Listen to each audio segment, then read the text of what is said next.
Distinguished guests, colleagues, students, ladies and gentlemen, a very good evening to all. My name is Anindita Dasgupta, and I'm the head of School of Liberal Arts and Sciences at Taylor's University, Malaysia. I hope everyone is keeping safe and healthy amidst the ongoing pandemic across the globe. Now, on behalf of the organizers, it's my honor and pleasure to welcome you this evening to the second session of the Malaysian Politics and Public Issues, or MPPI series of talks. The MPPI series of talks is an initiative by Zubedy's Unity and Harmony Mediators Movement and Taylor School of Liberal Arts and Sciences, Bachelor of Social Science, to educate, discuss, and promote the exchange of ideas on the nation's politics and public issues. This series was launched on 27th May this year, which is last month, with our first eminent speaker, Emeritus Professor Dr. Shad Salim Faruqi, who spoke on the making of the Malaysian Constitution. So, ladies and gentlemen, at Taylor's University, we believe that as the nation progresses and society continues to be more educated, Malaysia needs philosophers, advocates, artists, poets, thinkers, innovators, people who can understand and analyze societal needs and challenges, people who are creative, learned, and possess critical thinking and research skills. Now, in March this year, the School of Liberal Arts and Sciences launched 2 new degrees in social sciences. Now, one with a specialization in international relations, and the other offers Asia's first specialization in social innovation and change. Now, both programs have been created in collaboration with industry partners and are offered via work-based learning mode, or what is known as the 2U1I, where students study the first 2 years on campus and spend the entire 3rd year in the industry. Several leading international and local organizations have joined hands with us to accept our students in the final year as their employees. Now, one of the flagship modules in this Bachelor of Social Science program is titled Malaysian Politics and Public Issues, one that I am very proud to share will be led by none other than Anas Zubedy himself. My colleague, Ms. No Ainif Omar, who's with us today here, is the module leader, and Ms. Fadila Raihan Lokman, also here with us this morning, will be the co-instructor of this module. Now, ladies and gentlemen, our team led by Anas Zubedy decided to use a whole new way of teaching this module, that is through a series of public talks and forums by distinguished speakers and thought leaders who have a deep understanding of the foundation of this nation, as well as those who have themselves been the architects of the idea of Malaysia.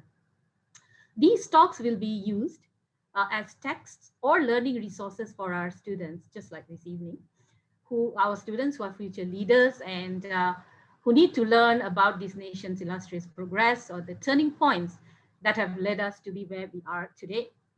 Literature states that debates and dialogues move students way beyond the rote learning of facts, theories, and techniques, and provide an opportunity of actively integrating and applying knowledge under an array of situations and circumstances in a spirit of mutual respect.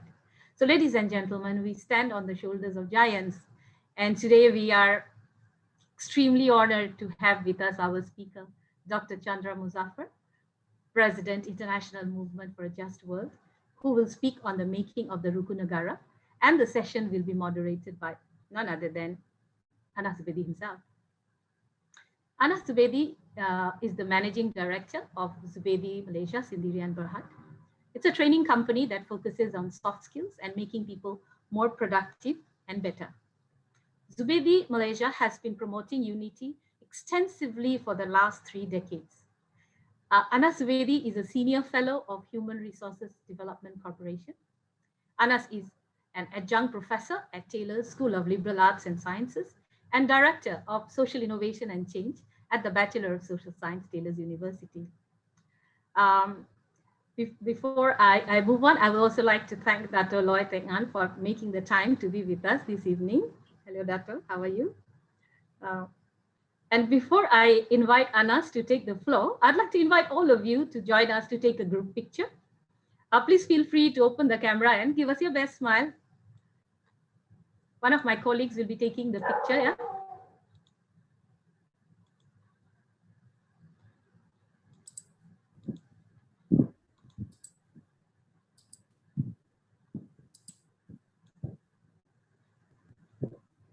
Are we good, Anif? One more? Yes. Can we just, so I just want to have everyone to smile and hold a smile. All right. Okay, next. All right, thank you. Next.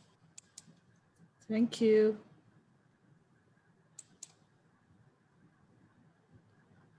We have quite a few here.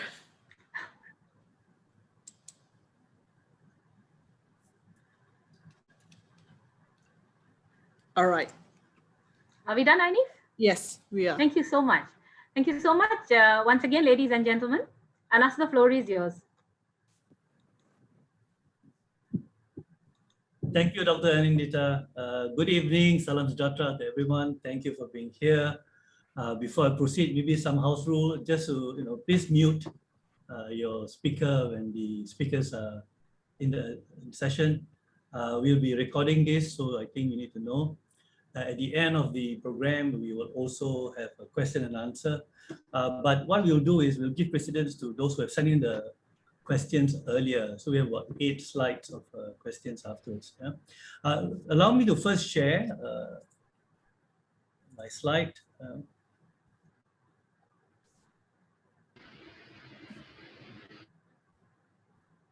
Now, Dr. Chandra will be our speaker for today. Yeah, I will introduce Dr. Chandra in a short while. Now, the Malaysian Politics and Public Issues series of talks and forums is an initiative by Zubedy's Unity and Harmony Mediators Movement, we call it Mediators for short, and Taylor School of Liberal Arts and Sciences to educate, discuss and promote the exchange of ideas on the nation's politics and public issues. The goal is to provide the basic foundation and framework by experts in the subject through well thought out talks, and also create a platform for dialogue, discourses, and debates via public forums. We feel that this is really urgent because right now with social media, there's a lot of debates, at the market level, which is not really based on solid basic foundation and framework. We need to correct this. Now, the series of talks and forums will cover key topics like the Malaysian Constitution, socio-political history, public policies, and specific topics like education, national culture, general elections, integration, and economics. Ultimately, we want to educate, discuss, and promote the exchange of ideas about Malaysian politics and public issues in a mature, rational, and justly balanced way. We think we really need this to help our nation grow to be more mature in politics. Now, this is the second of the 8 series that we already organized. You can see the last time we had making of Malaysian Constitution by Prof. Shad.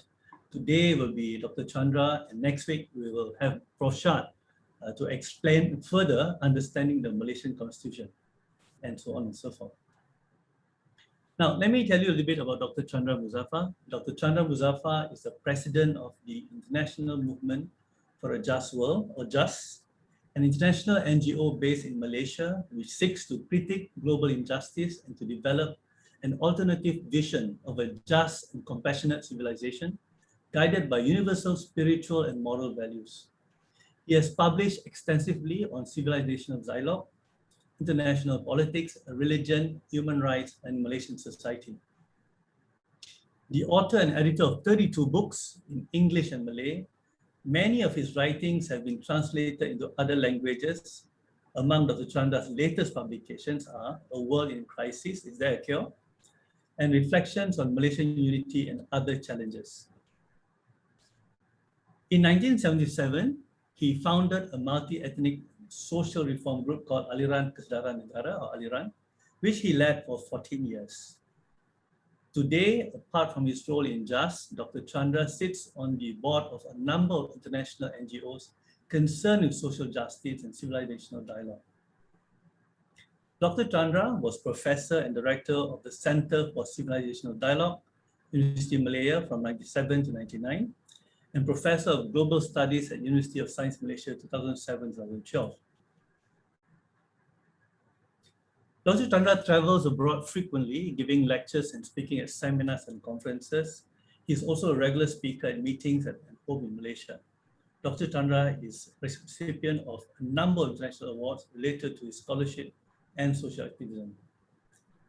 Dr. Chandra is married to Maria Muhammad Hashim and they have 2 daughters, 2 granddaughters, and 5 grandsons. On a personal note, I met Dr. Chandra 27 years ago when I was 22 years old as a student. And since then, he has been my mentor and my friend, and I've learned so much from him.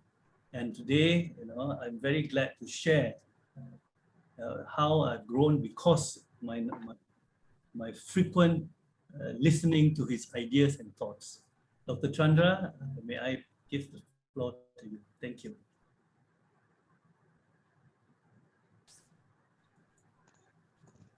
Since then, he has been my mentor and my friend, and I've learned so much from him.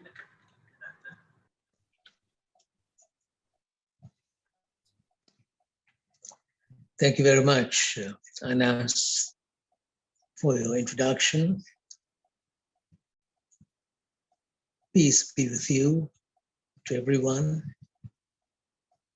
including the head of your program and others, teachers, students, and so on. I want to thank this program and Taylor's University for this very kind invitation. I'll try to do my best in presenting certain aspects of Malaysian politics and society. And I hope we'll have a lively discussion at some point.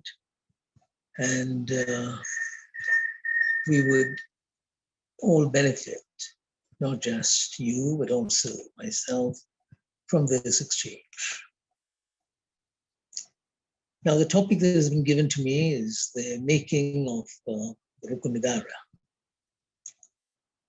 The Rukun Negara, as Malaysians in the program would know, is Malaysia's national philosophy.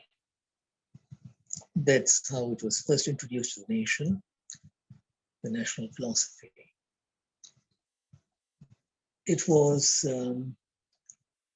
launched on the 31st of August, 1970, by the 4th King of Malaysia. And it has remained our national philosophy, no change to its content, its aspirations, and its principles. They remain the same all these years.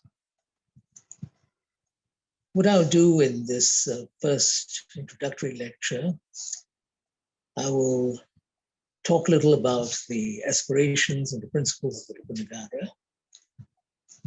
And after that, we shall try to look at the Rukun Negara in action, as it were, the way it has been implemented or not implemented over the last so many decades, and perhaps provide some reflections on the reasons why the Rukun Negara is what it is today. The next lecture will also be on the Rukun Negara. There we will look at the Rukun Negara from a normative perspective. In other words, the Rukun Negara as a compass for the nation, as the guideline for the nation. But today it is more sort of its position in our society, historical background, what it is, very preliminary. Some of you already be aware of these. Please bear with me. Now, the Rukun Negara contains 5 aspirations and 5 principles. This is something that a lot of Malaysians don't know, actually, that it is made up of 5 aspirations and 5 principles. They think that the Rukun Negara is just 5 principles, which is not true. It has got 5 aspirations or goals. What are those aspirations?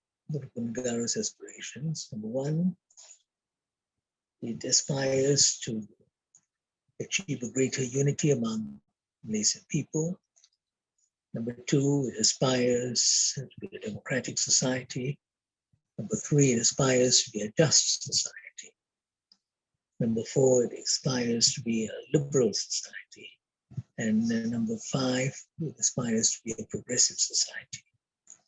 Those are the 5 aspirations. They're already in the handout that has been made available to you, I think. 5 aspirations. These 5 aspirations are supposed to be guided by 5 principles. And what are the 5 principles? The first is belief in God. The second principle is loyalty to king and country. The third principle is the supremacy of the Constitution. The fourth principle is the rule of law. And the fifth and last principle is public morality and good behavior. Those are the 5 principles supposed to guide us in our quest for our 5 goals or 5 aspirations. Now, this is just a preliminary introduction to the principles, the aspirations, principles. Now, what we have to try to understand is how this came about. The Rukun Negara was inaugurated 13 years after we became independent. We became independent in 1957. Rukun Negara was 1970. In other words, we were not born with the Rukun Negara. It was 13 years after Malaysia had come into being. And there was a very important reason for this. There was a riot in Malaysia in 1969, the 13th of May, 1969. That riot, in a sense, challenged the fundamentals of our nation. Various aspects pertaining to what we were as a nation, they were called into question. The riots were because people were unhappy on both sides.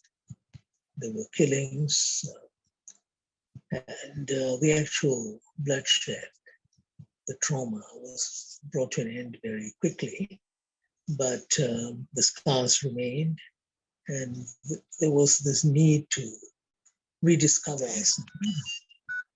There was a need to reestablish the basis of our nation, its foundation, to reassert, reaffirm what Malaysia was all about.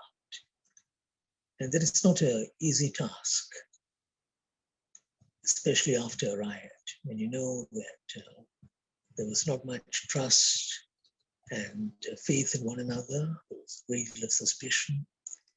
We had to try to rebuild the nation. So the Rukun Negara, if there's a simple way of explaining what it is our second attempt at nation building, the first being the Constitution.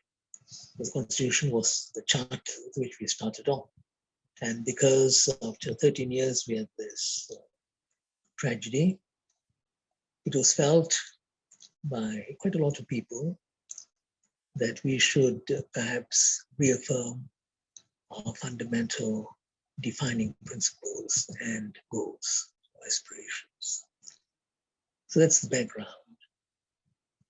And the Rukun Negara was formally established in January of 1970, January 1970. And what the leaders did at that time was to invite people from different walks of life, politicians, people from civil society, academics, professionals, business people, trade unionists. All these individuals were invited to sit in this body known as the National Consultative Council. That was the name of the body, National Consultative Council. In Malay, it was Majlis Perundingan Negara. So this body was established, and it was fairly representative. It was a wide spectrum of individuals, both from the government, political parties and opposition parties, and it included the people from different ethnic and religious backgrounds. It was a multi-ethnic council, and people who had different aspirations in life, and who had been around for quite a while. So that was the council that was established to draft the national philosophy. That was the purpose, to draft a national philosophy which could guide the nation. And the National Consultative Council met a number of times and finally produced the Rukun Negara, which was then announced to the nation on the 31st of August, which is our National Independence Day. It was announced on the 31st of August, 1970 to the nation by the fourth king. Because we have a constitutional monarchy in Malaysia. Every 5 years, we choose one of the rulers, one of the sultans, to be the king. So the fourth, Yang Di Pertuan Agong, launched the Rukun Negara. Now, the documents that accompanied the Rukun Negara are available actually, most of our libraries. And you would be able to access this if you're interested, see what it really says and how the discussions were. It was very interesting to look at the Rukun Negara in terms of its background, its attempt to try to formulate the aspirations and guiding principles for the Malaysian nation.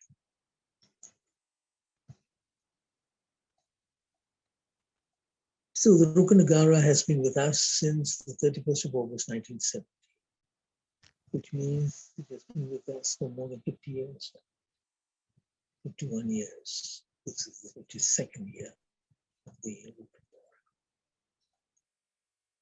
We would like to look at how it was implemented in the initial years, how it was made real as far as people are concerned, and how people responded to the Rukun Negara in the initial years. There'll be some evaluation that I'll attempt to undertake.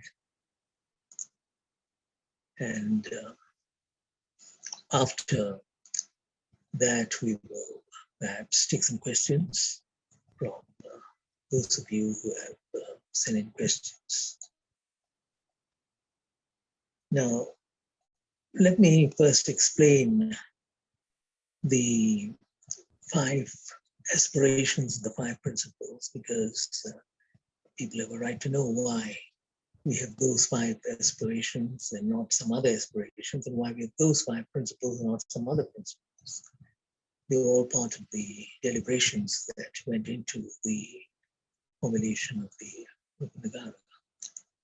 Now, the 5 aspirations or goals: greater unity as an aspiration, largely because we are a multi-ethnic society, and unity is the very foundation of our nation.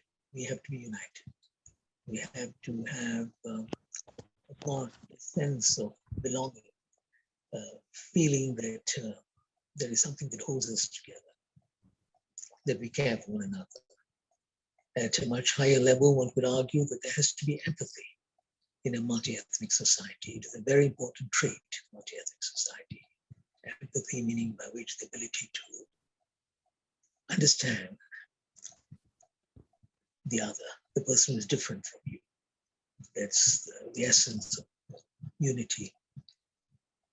And so greater unity was our first aspiration as enunciated in 1970.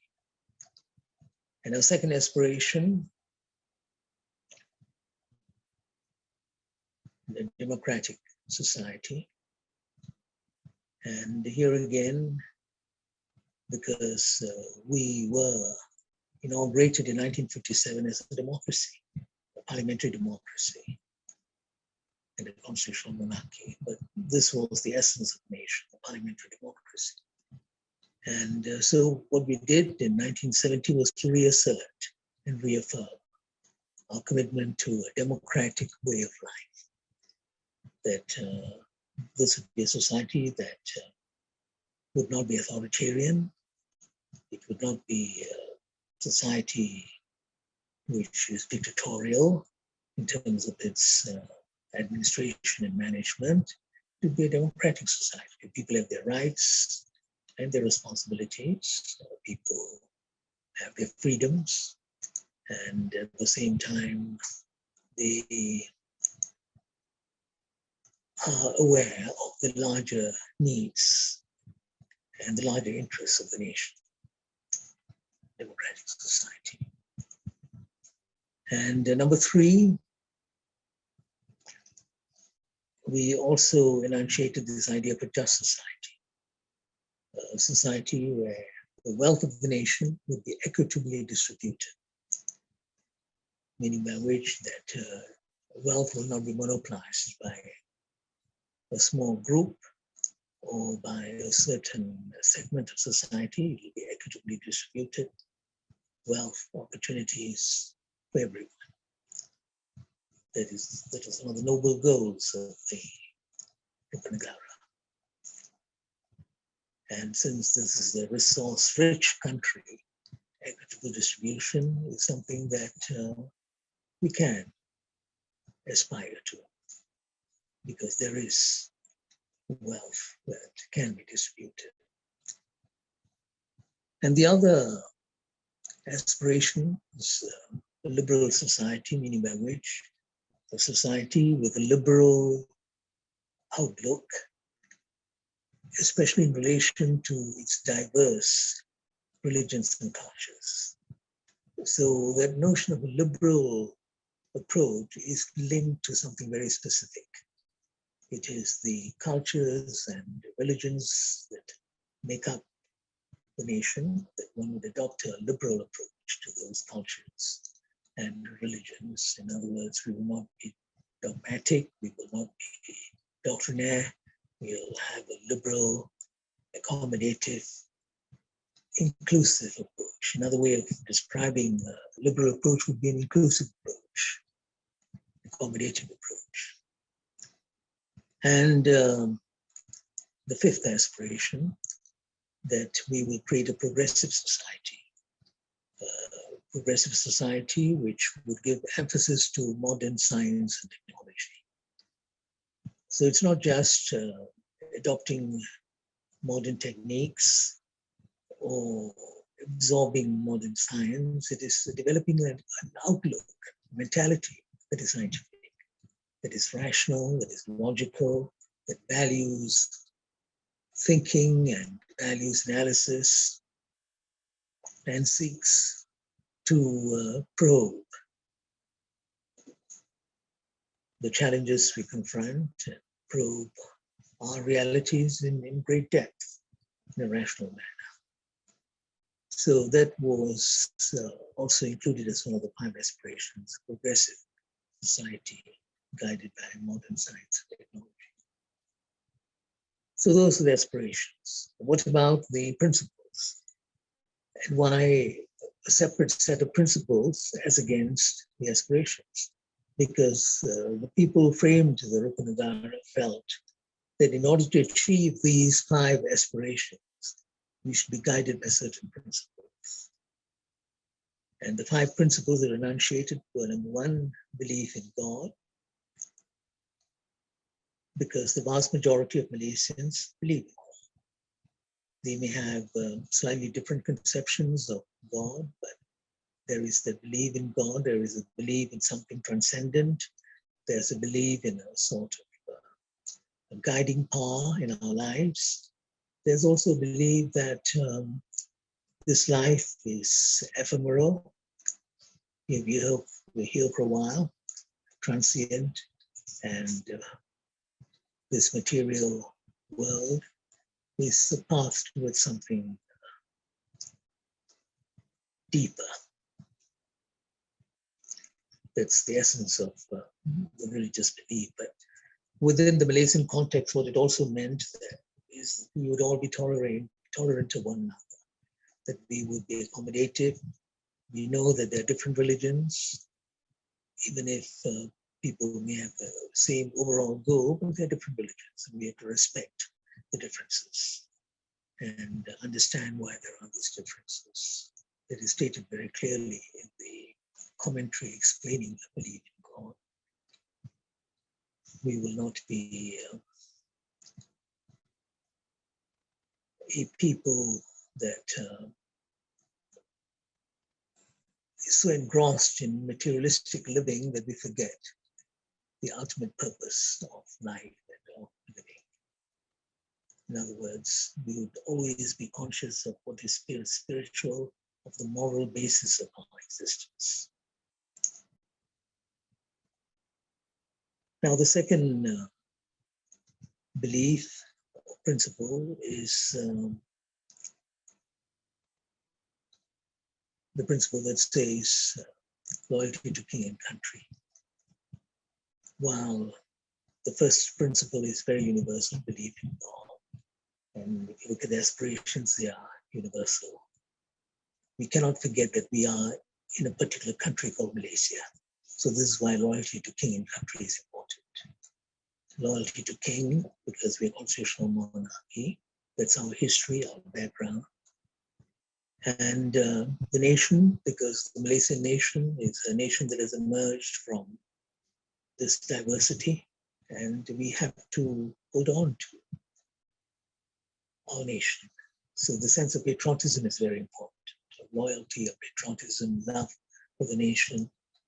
As with other countries, you need that sort of thing. So that's yet another very important principle, loyalty to king and country. In other words, this loyalty to king and country supersedes our loyalty to other countries and other kings, if you like. But don't forget that it is the second principle, not the first, because belief in God is something that is beyond nation and country. The third principle is supremacy of the constitution. We have a constitution, a written constitution. Some countries don't have a written constitution, but Malaysia, we have a written constitution. It is not an unusually elaborate constitution, but it is a fairly lengthy constitution, which talks about how we are governed. It talks about our institutions. It talks about how power is divided, separated. It talks about how we manage the life of the nation. That's the constitution. And so the supremacy of the constitution is very important, especially because of our diversity. We have to have a set of laws that are supreme. And this is why the supremacy of the constitution is shaded as an important principle. And the constitution, of course, the essence of it, its core values have remained more or less the same. Though there have been changes to the constitution, they've been amended a number of times and so on. But the essential core is there, including fundamental liberties, the position of the monarchs, and also about the legislature, the judiciary, its independence, and also about the functions of the executive and all the rest. And then we have, as our fourth principle, the rule of law. We are a nation based on laws, and the rule of law is important because we believe that in the ultimate analysis, it's this rule of law that will guide us. And we are not a society ruled by men and women per se. We are ruled by law. In other words, law has a place of its own. It transcends the individual. It transcends the interests of the individual to a great extent. It has a supremacy of its own, the rule of law. And this means that all Malaysians are equal before the law, and that is one of the articles in our constitution, Article 8 of the Malaysian Constitution, that everyone is equal before the law. And that is important in a multi-ethnic society. It is also important in a society where there are socioeconomic differences and all the rest of it. And then we have as our final principle, good behavior, public morality. And here again, it's very clear what the purpose is, that we must be able to relate to one another in a manner in which we respect each other. And our behavior will be guided by moral values, which are found in all our religions. We would relate to one another in a manner in which we respect the dignity of everyone. It doesn't matter what their socioeconomic background is, it doesn't matter what their ethnic background is, or what their gender is, we respect everyone. That's very important. So that's the principle associated with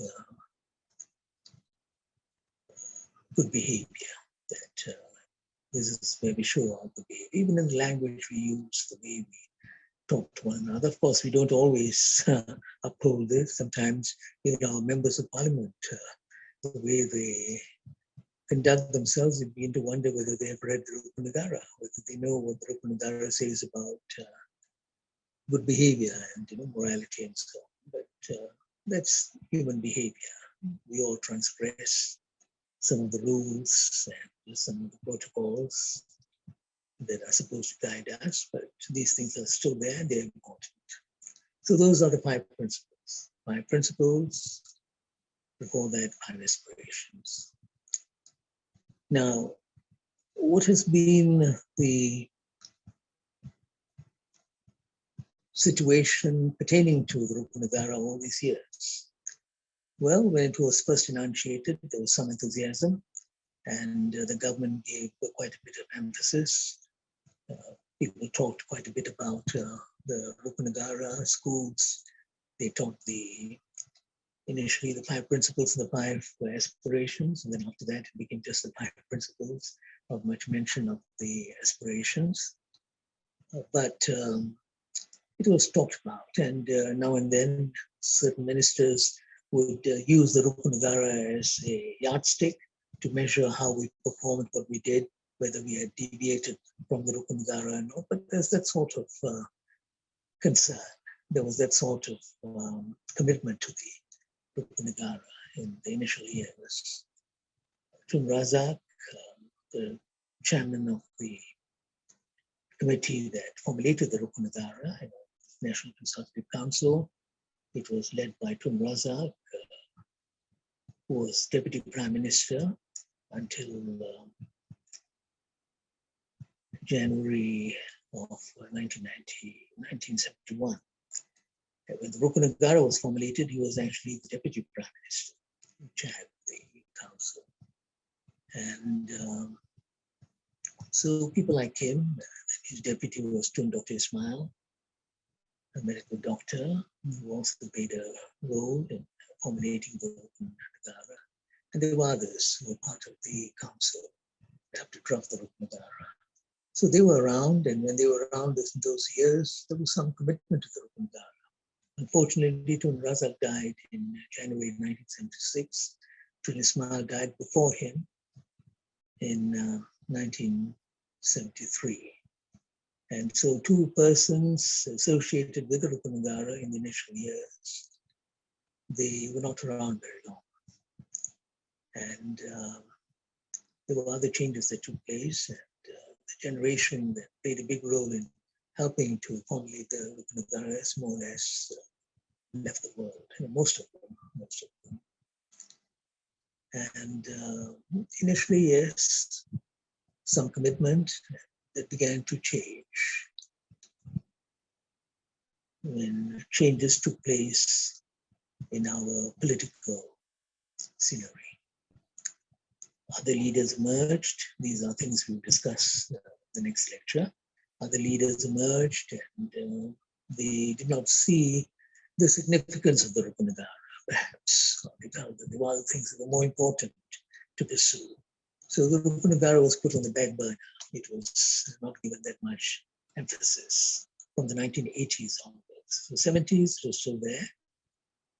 Even the Prime Minister who came after Tun Razak, Tun Hussein, the third Malaysian Prime Minister, he had a commitment to the Rukun Negara, but after that, things began to change, and less emphasis upon the Rukun Negara until there was a leadership change in 2003.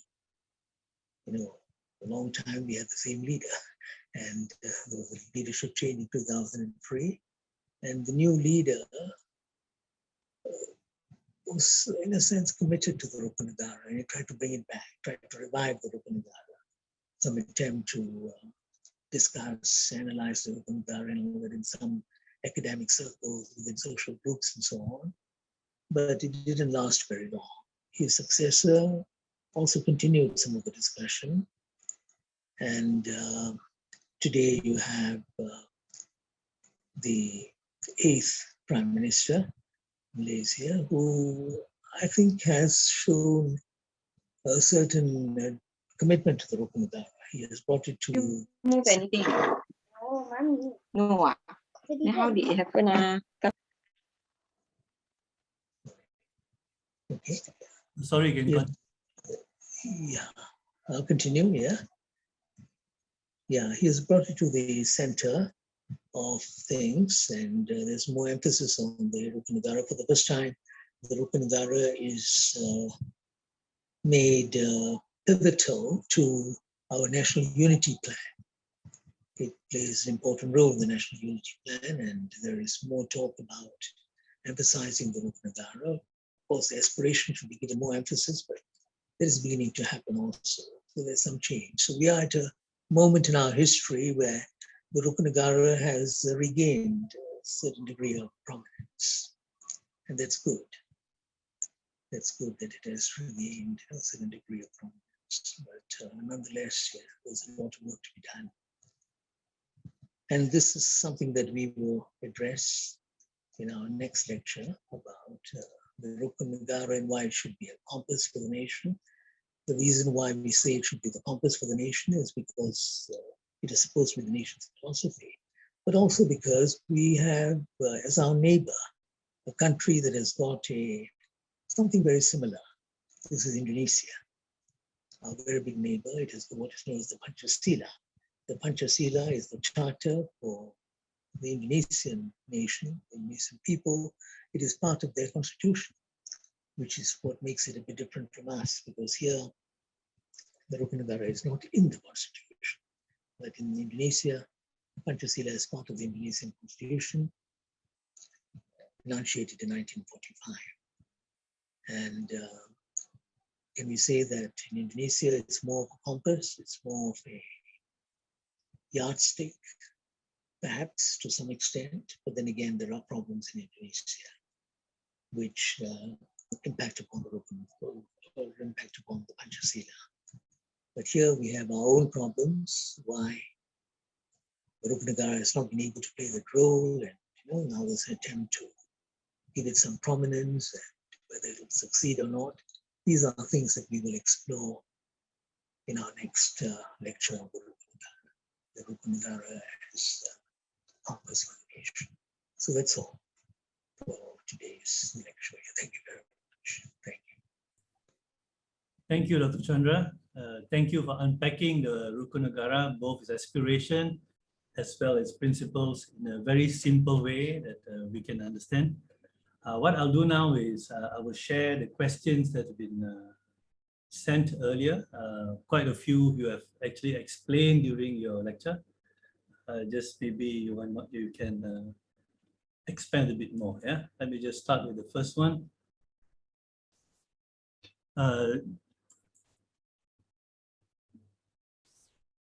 The first slide, what I did was I gathered some of the questions which I consider a little more nearer to each other. So the first question is quite a very thrown-in question: is the Rukun Negara still relevant? By Aloysius Pinto. As you just mentioned earlier, why is Rukun Negara philosophy does not unite us as well as Pancasila of Indonesia? And Ibrahim Yaakob, that's by Aaron Dinesh. Ibrahim Yaakob asks, can we relaunch to reintroduce Rukun Negara? Yeah, can we really do it? Perhaps this short 3 questions first, Chandra.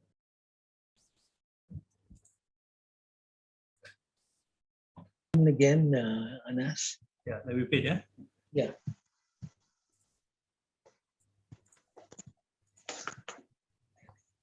Number 1 by Aloysius Pinto. Is the Rukun Negara still relevant?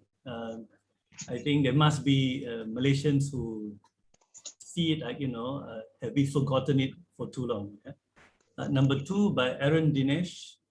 Why is the Rukun Negara philosophy does not unite us as well as Pancasila of Indonesia, which I have explained a little earlier. Number 3, Ibrahim Yaakob asks, can we relaunch to reintroduce Rukun Negara? Can we do something about it? Is it too late? It's not too late. It's not too late.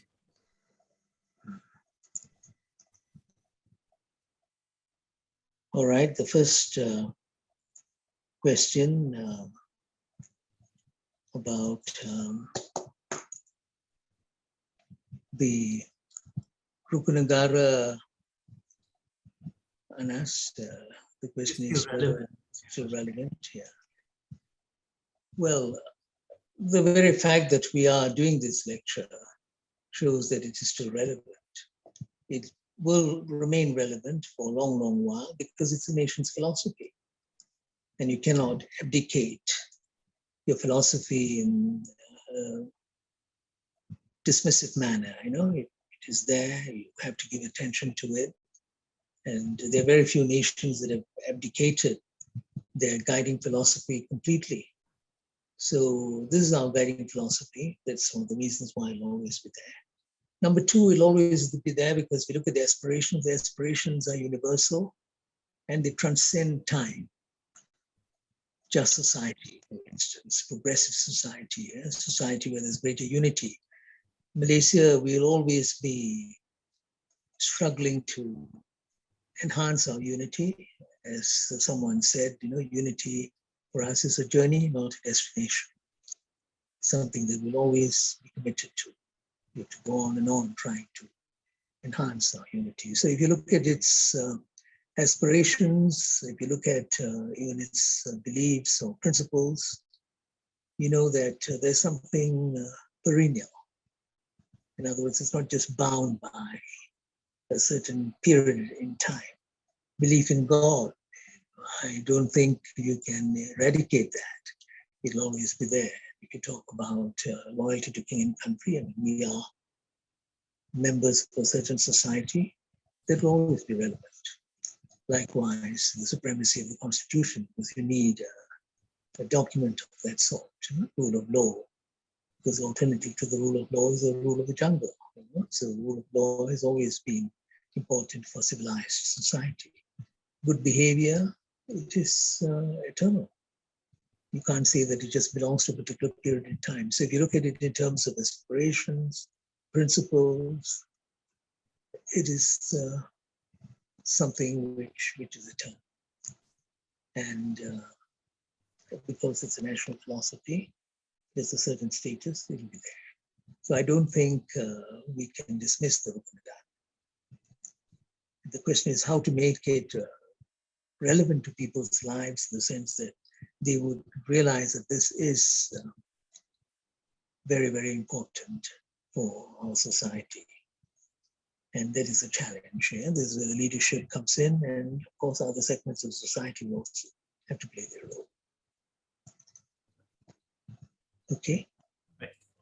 I will go to the next batch of questions. No, yeah, you had two other questions. Oh yes, okay, sorry. The next question is about the Pancasila and Rukun Negara. And you have said something about it earlier. Why does it not work as well as the Pancasila? Well, we'll discuss this in greater detail in my next lecture, but at this point I'll say that the leaders in Indonesia, right from the beginning, they gave a lot of emphasis to the Pancasila. That was the main reason. The push, the drive came from the leadership, and it was constant and continuous. You see, Indonesia, unlike Malaysia, has had different types of political systems, as some of you know, I'm sure. In the case of Indonesia, we've had parliamentary democracy at one time in the 50s, and then we had guided democracy in the 60s. And after that, we had quasi-military rule for many, many years. Then it went back to a democracy of sorts, and it has changed. The system has changed. But the amazing thing is the commitment to the Pancasila has not changed. The Pancasila has remained right through, even though we've had different types of government in Indonesia. In Malaysia, by and large, we've had the same type of government, parliamentary democracy, and in fact, in some ways, the same political party, which was in power for a long while, for 60 years, until 2018. And yet, the Rukun Negara has been given less emphasis. Yeah, so this is something which is very odd compared to a neighbor. A lot of changes with many similarities to Malaysia, but nonetheless, you find that they have held on to their national ideology. I wouldn't say that they have practiced every aspect of it. They see it as a challenge. They failed in some respects. One could say the same for Malaysia. We have not always been democratic, or we've not always been progressive, but nonetheless, there are certain principles in both countries. But I think what is distinguishing, what makes Indonesia different, is the commitment of its leadership. And because of that commitment, there's very strong commitment to the part of the leadership, it seeps right down society. You find that at all levels, there's a commitment. Ordinary Indonesians, the beca rider, he knows what the Pancasila is. Yeah, correct. You can have a discussion with him about the Pancasila. But Malaysia, it is different. The Rukun Negara, I think people may not even be aware, some of them. Right. Yeah, so there is a difference. Especially aspiration, I don't think many are aware. Yes, especially the aspirations and even the beliefs, I think, or the principles, they are not really aware. They may get it wrong if you ask them to recite the principles. Yeah. So that's the second question. And the third question was by Ibrahim Yaakob. I think Ibrahim Yaakob was saying, can we relaunch to reintroduce Rukun Negara? Which right now, it's an attempt to relaunch, actually. After 2003, after the change in leadership, after Dr. Mahathir Mohamad stepped down, there was some talk about relaunching, but it didn't go very far. And one can argue that in the last couple of years, there is talk about relaunching the Rukun Negara, actually. And some of us welcomed it, but we said, look, relaunch doesn't mean just the principles, it also means the 5 aspirations. And why these aspirations are not emphasized, we'll talk about it in the next lecture. There are reasons, yes. I'll go to the next slide. Yeah. Now, the next question is, what is the role of Rukun Negara in all the levels of Malaysian society from time to time?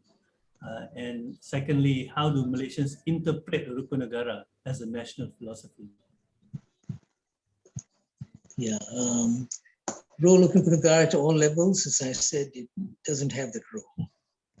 If you go to, say, a meeting in a little town somewhere in Malaysia, a meeting that is talking about, say, good neighborliness and so on, they may not even mention the Rukun Negara. So it doesn't have a role as such. And even at the top, you find that it's not really discussed and debated as it should be.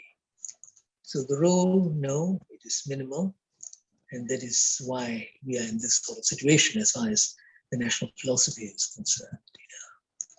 And whether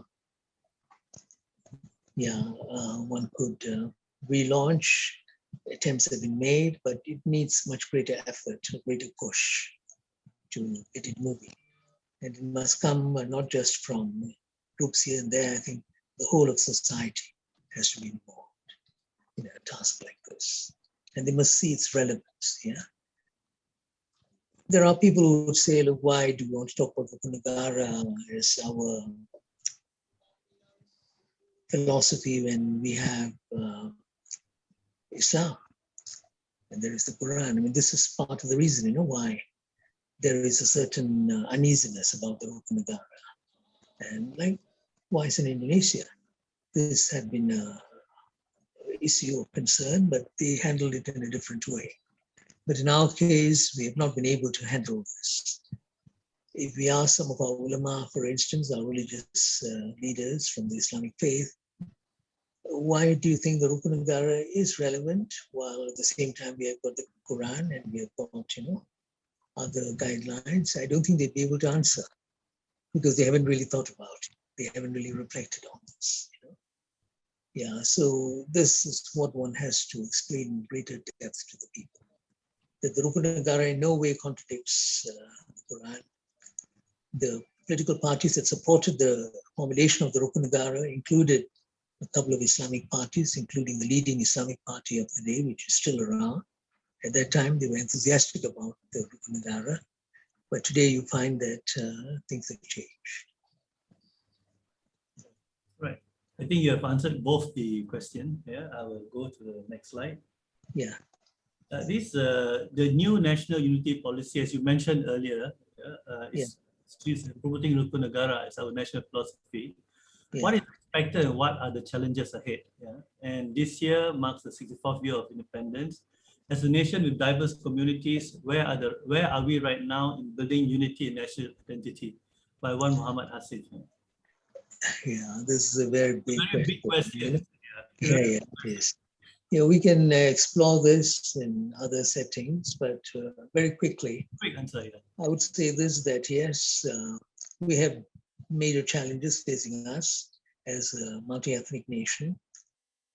We have done well in some respects. Now, there are respects we have not done well at all. And we need to, for a start, be honest about auditing our performance. Where have we performed well? Where have we gone wrong? There must be serious reflection. That's the starting point on our attempts to achieve national unity. And in that context, we can discuss the Rukun Negara, the Constitution, and all the rest of it. But what is important is a serious commitment to reflection on national unity. Many of our major challenges, we've swept them under the carpet. Because we've swept them under the carpet, we are not able to deal with the challenge of national unity. For instance, what is the role of a common language? We talk about it. We coin slogans. But what is the real role of a common language in a multi? Okay, then after that, what happened? Hold on, for all the Yeah. Okay. Yeah. So I think this is what we have failed to do, to reflect on these issues. And now, and increasingly so, and this is going to become more and more important in the coming years, what is the role of an official religion in terms of national unity, promoting national unity? What aspect of religion would you emphasize to bring people together? Would it be the rituals and the forms and ceremonies, or will we give greater emphasis to the shared values? But are we prepared to acknowledge that there are shared values to start with? Or do we feel that, our religion, or any religion for that matter, Islam, Christianity, or Buddhism, is so unique that it doesn't have anything in common with others? But is that true? What is the reality? There are many things that are common. For instance, in all our great religious philosophies, kindness is a very important virtue. There is no unique type of kindness that is special or peculiar to a particular religion. You can't say this is Buddhist kindness, or this is Hindu kindness, or Muslim kindness. Kindness is kindness. And you feel kindness when it is demonstrated. When people demonstrate kindness, you know what kindness is. Yeah. Or, for that matter, compassion. You feel it when it is, demonstrated. But this is where we fail to realize that there are these very important binding values, but we don't even want to talk about it. Can you remember a single program on television or radio in Malaysia on shared values? No. We stay away from these things. This is sensitive. But that's largely because we don't want to handle issues like this, and we feel that if people come together and cheer the same badminton player, you may be from a different community, then we have united already, And of course, there's also an aspect of unity, if you like. But unity is more than that. It's more than the unity that you would come across in sports, for instance, or in music, sometimes. And food. Food, yes, of course. That's a good example, Anas, because in Malaysia, that's something that everyone is very fond of. And food, say yes, but the amazing thing about unity vis-a-vis food, you have people eating the same sort of food, perhaps, but sitting at different tables. You will seldom see, Malays, Chinese, Indians eating the same sort of food at the same table. They're eating that food, yes, but different tables, because they don't mix very much with each other. Yeah. I will go for the next question. Yeah. Next question, I think, is a bit interesting, because I think it's something happening right now.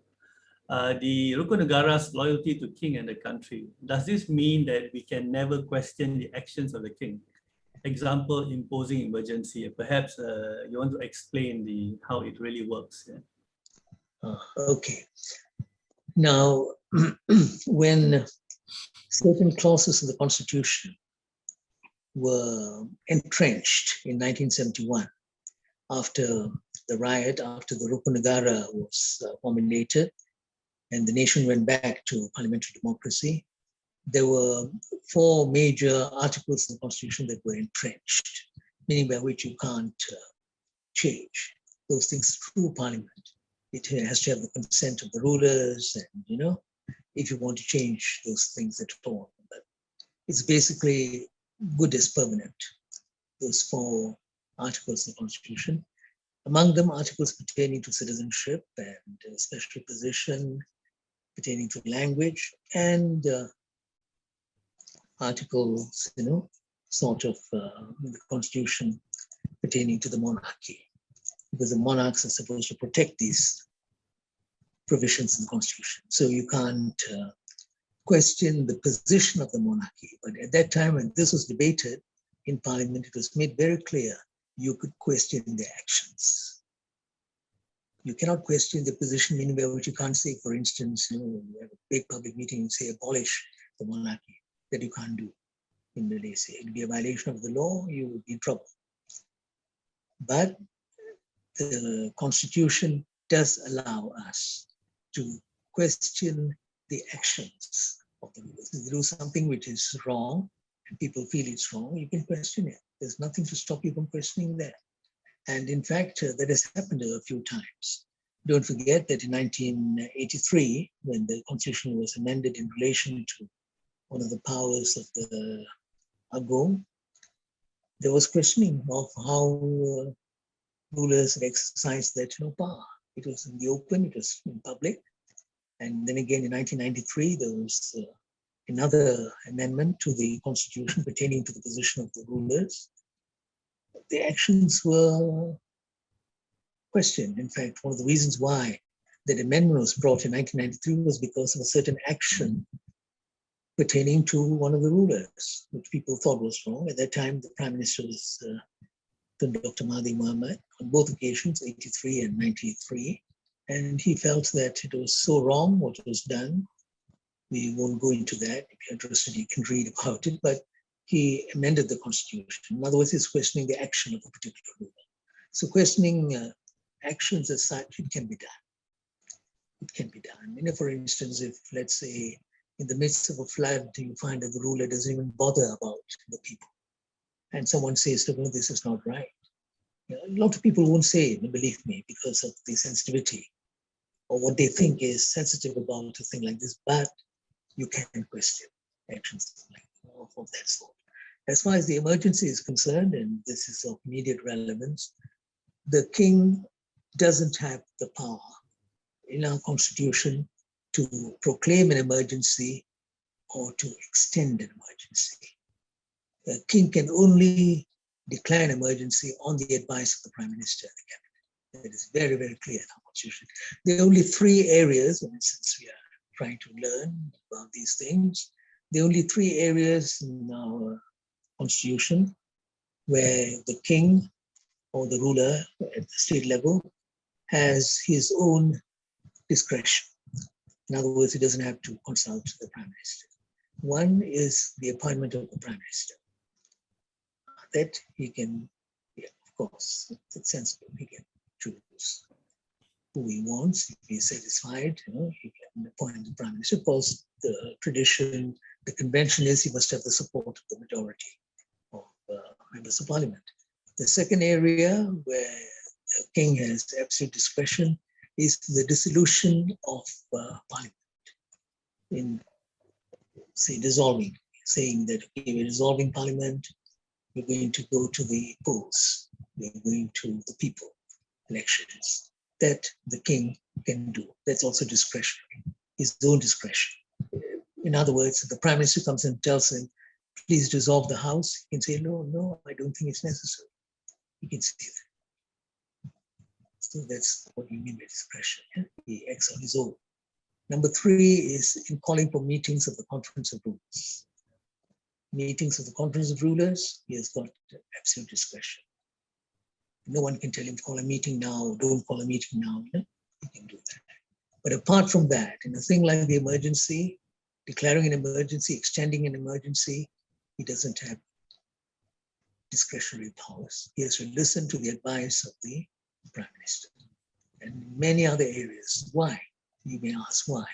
Because we are a constitutional monarchy. We are a monarchical system where the power of the monarch is not feudal. It is not absolute. It is circumscribed by the Constitution. If it was feudal, it would be like what it was hundreds of years ago. You can do what you want. You can say, chop off Anna's head. That's, exercising your own powers in an arbitrary manner. But you can't do that. You have to follow the rule of law of the Constitution. Right. Okay. Thank you, Chandra. Let's proceed to the next question. Yeah. The next question, you have said something about it, but I thought it would be good to expand. This is by Hazmul Fazni. Would you agree with the opinion that the lack of understanding of Rukun Negara is the main reason we are facing a lot of social problems at present? And why do you think so? Yeah, especially social problems. Yeah. Social problems. Main reason why we're facing these problems because of lack of understanding of the Rukun Negara? I don't think so. It is one of the reasons. There's no doubt about it. If we could understand the Rukun Negara better, and we absorb the spirit of the Rukun Negara, maybe some of the problems won't be there. Like we would understand the Constitution, we would understand what rule of law means.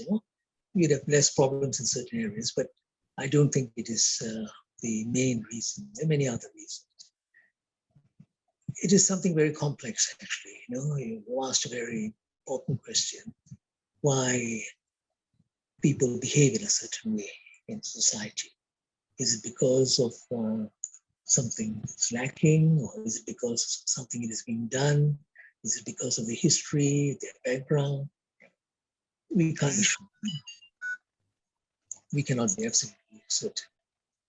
But if you look at many examples that we have, one of the factors, I would not dare to say it's the main factor, that impacts upon the behavior of most people is the example or lack of example set by the elites, by those who are in power, those who have wealth, those who have standing in society, the way they behave. If their behavior is atrocious, you'll find that, people or later, they will also behave that way. So I think the question of leadership is very important. That's what all our traditions have understood for a long while. Teachers must have good examples. Likewise, you find that parents have to set good examples, and more so leaders in a society. So I would regard those as more important here. Right. Okay. Next question is something close to both of us. We've spoke about this before many times. This is by Nalina Tukanathan. Could the Rukun Negara be made a preamble or heading of the Malaysian Constitution?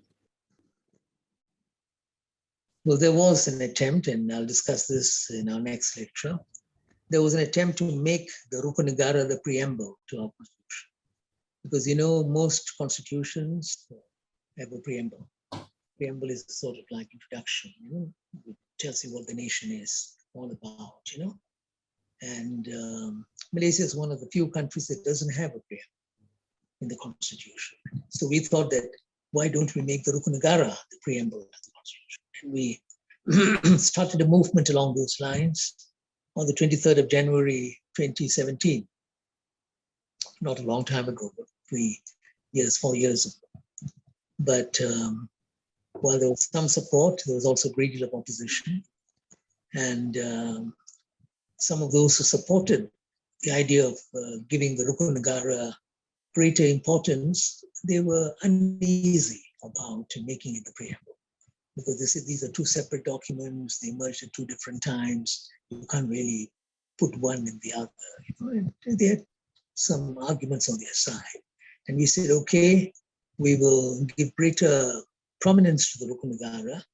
And we were happy that the Conference of Rulers, they came up with a statement on the 10th of October, 2017, saying that we should give greater prominence to the Rukun Negara as the compass for the nation, which is the title of the second lecture that, Anas has given, Rukun Negara as compass. So that was something which the rulers were happy about, make it a sort of compass for the nation, not preamble as such. So we thought, let's start with that, and then maybe later it can become preamble.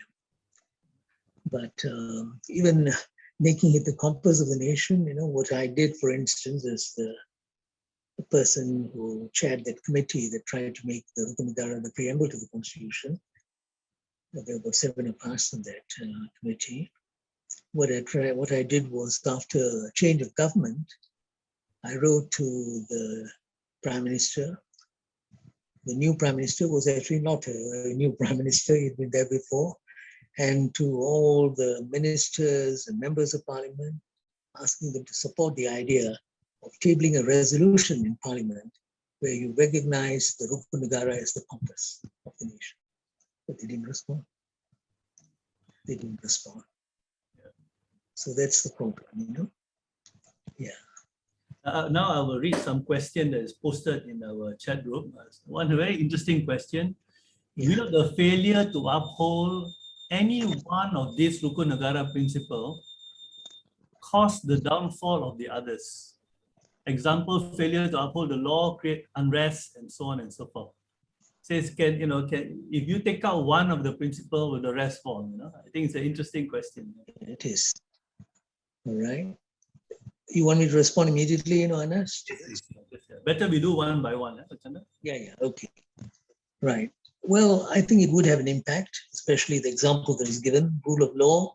If you're not prepared to uphold the rule of law, it affects the supremacy of the Constitution, and it may affect good behavior, it may affect your pursuit of a just society as one of the aspirations, so on and so forth. Yes, I think it will have some impact. But I don't think any single principle is so overwhelmingly important that if you deviate from it, everything else collapses. I don't think so.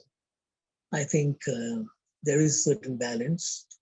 It's important to observe all those principles and aspirations, but you cannot isolate them on the other hand and say, all right, take this out, it will be the same, it won't be the same. It is good that no one has attempted to amend the Rukun Negara as such, because once you start amending, all sorts of other issues will emerge. So this is why, even though there are shortcomings in the Rukun Negara, as with any document constructed by human beings, the Rukun Negara doesn't talk about certain things. So for instance, the Rukun Negara doesn't talk about the environment. At that time, it was not a major issue, at least not in our country. But I think it'd be nice if there was something about the environment, because it's so important here. And the Rukun Negara doesn't have a specific commitment to a moral and ethical society, which you have in Wawasan 2020, the fourth challenge in Wawasan 2020, but it's not in the Rukun Negara. But we cannot go around changing these things. I think we'll have to, hold on to what we have and improve these things and maybe expand their meaning and their purpose in other respects. Maybe I take one or two more questions. Yeah, sure. As regard to the supremacy of the Constitution, the judiciary was threatened in 1988 when the Lord President Saleh Abbas and 5 prominent judges were sacked. Do you think or feel the independence of the judiciary has recovered since then? Good question. Important question. Well, my brief answer would be that there are attempts to restore the independence of the judiciary by judges themselves, who feel that they should jealously protect the independence of the judiciary. And they've done it in some areas, and there's no doubt about it. But it is a work in progress. It's something which will have to go on and on. I don't think you can say that we have reached a point where the judiciary is truly independent and all the rest of it, but it's a journey that we have to, sort of embark upon. We have to make sure that we remain faithful to this aspiration. But 1988 was certainly a dark day in our history, and it's had a devastating impact because before the sacking of the late Saleh Abbas, no Chief Justice in the Commonwealth had ever been sacked. So we achieved that honor in 1988, which is totally unnecessary. There's no way you can justify what had happened here. But I think there are attempts to rebuild the judiciary. And there are some decisions they've made that show that there's a certain commitment here. I think 2 final questions. What are the institutional weaknesses that led to the lack of appreciation of Rukun Negara? Institutional weaknesses. Yeah. Well, one can argue that a major institutional weakness, even though there was this commitment to the Rukun Negara in the first few years and so on, there was no attempt to evaluate our endeavors, our efforts in nation building from the point of view of the Rukun Negara. In other words, did we look at institutions and say, how have they contributed? How can they contribute? We could have done it. For instance, we could have said that all our development plans should be measured on the basis of the Rukun Negara. There was a bit of that in the second Malaysia plan. But after that, there wasn't much commitment. Second Malaysia plan was 1971 to 75. This was Tun Razak's time. But no one kept up that commitment. So if we had done that, looking at development plans and then looking at some of the institutions that are part of nation building, including, for instance, the judiciary, the rule of law is in the Rukun Negara. We could have linked it to the judiciary and the role of the judiciary. Or if we had looked at just society and we had tried to give greater emphasis to the redistribution of wealth and the institutions that can redistribute wealth. For instance, I believe, and I've held on to this belief for a long while, that I think cooperatives should play a much bigger role in economic development because they do help to strengthen redistribution, equitable redistribution to some extent. Now, if we had done that, that would be an example of linking an institution which has been there for a long time, the cooperatives, and link it to just society and to the building of the nation. But we didn't do that. We didn't do that. I think this is our failure in a sense. In Indonesia, there were attempts like this in the early years, and even after the individuals linked to the Pancasila were not there anymore, they kept on trying to give relevance and meaning to the Pancasila. Chandra, yes. The final question normally comes from me. So this is my question. Yeah. How would you describe the attitude, thinking, and the spirit of the men and women who drew up our Rukun Negara? It's a good question, Anas. It was a very diverse group. And can we make this remark, at the beginning when the Rukun Negara was announced, accepted as endeavor that this council would attempt to accomplish. At the beginning, when the first members were announced, there were no women. There were no women. And I don't know whether it's a reflection of the time. I don't think it is because our leaders at that time were misogynistic or, they had this anti-women attitude. No, I don't think so. Because we had women in the cabinet. For some reason, they were not in the National Consultative Council, but that was rectified. It was rectified soon after, and 2 women were brought into the council. But yes, we had good men, good women. Your question was about the spirit, what they represented. I think there were 2 outstanding traits in this very diverse group of 60 over individuals. Yeah. One was from looking at all the documents, the discussions, the debate, and so on. I could sense that there was an openness, a willingness to listen to the other side, even though there were very big differences, among the members, if you look at the debate, but they were prepared to listen to one another. And that was reflected in the way they sort of interjected, submitted their arguments, and, sometimes corrected their position and so on. So that openness, I think, was very, very important in the membership of the National Consultative Council. And the second factor I think that was important in distinguishing attribute of the council, whatever their ethnic backgrounds and whatever the interests that they represented, I think by and large, all of them were multi-ethnic in their attitude. They were not die-hard communalists. And you had nearly all the parties except one opposition party that was not part of the NCC, the National Consultative Council. The other parties were all there, and you had people who were champions of particular ethnic interests, but in the council itself, they were willing to look at the other ethnic position. And this is the reason why I think in the end they came up with this document.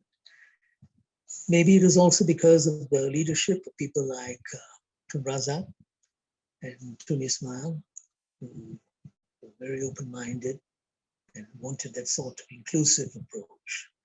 And also some other individuals who are not in government And the one person that I would like to mention, maybe I should mention two persons because the second person is less known. The first name I would mention is Professor Syed Hussein Alatas, who was the chairman of the Gerakan party at that time, an academic, but was chairman of the party. And he was a very, very open-minded person, of course. You know, he was the one who, it may sound very simple matter to many of us, but he was the one who argued in the NCC that you cannot be truly representative for all the religions in Malaysia if you don't have a Sikh representative, a representative from the Sikh community. And when someone said, but no, it's okay, the Hindus can represent the Sikhs, he said, no, they can't, because, these are two different religions. And as a result of that, they brought in a Sikh into the NCC. So people like him, very open-minded. The other person who actually played a very big role in drafting the Rukun Negara, and who was very open-minded, was someone called Ati Nahapan. Ati Nahapan was a lawyer. He was the representative of the MIC, one of the representatives of the MIC. He became very prominent. He was close to Tun Razak, close to Tun Hussein, and he was in the cabinet. And he contributed quite significantly from a minority. And so it shows that minorities had their role, which I think is important. Thank you, Dr. Chandra. It's been a really wonderful and good learning experience for all of us. And you've managed to explain in a very simple way, very gentle and nice way, and I think many of us will have a lot to think about tonight and the next few days, and really appreciate your time, and really looking forward to listen to you again in 2 weeks' time. So is it 2 weeks? About 2 weeks' time, 2 or 3 weeks' time. Yeah, thank you so much. Thank you very much, Jonas. Thanks. It's a pleasure.